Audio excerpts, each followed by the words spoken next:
And now it's time for a garden soliloquy with Ethel. Because when life gives her lemons, she plants the seeds. Dear plant nurseryman, I have been looking for new plants to add into my garden. I know that my first stop should have been to your plant nursery. However, I began my search for new plants on that web thingy, or the interstate net thing. You know, that page called Goggles or Giggles, or you just type in a question and poof, all the answers in the world show up. Well, anyhow, I typed my question into the goggle thingy.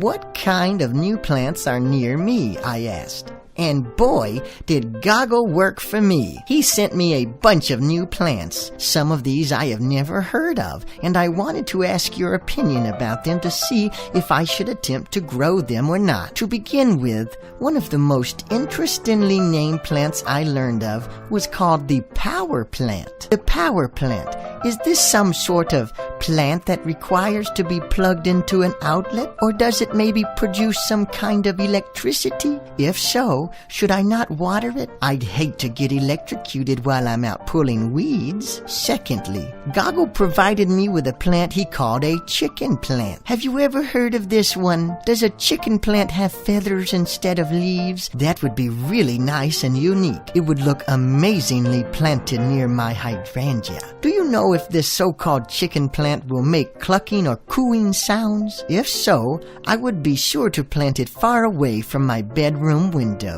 The last plant I had a question about has an extremely unusual name. Mr. Goggle called it a water treatment plant. What a highly unusual name, don't you think? What do you know about this type of plant? Does a water treatment plant require a pond to grow in, or just some wet soil? As far as the treatment goes, does it prefer to be treated well or badly? I don't mind a plant that needs to be pampered, but I would rather have a plant to take all my frustration out on. Well, my dear nurseryman, I guess I better end my note.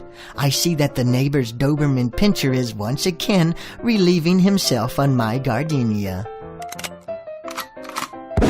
Sincerely, Ethel.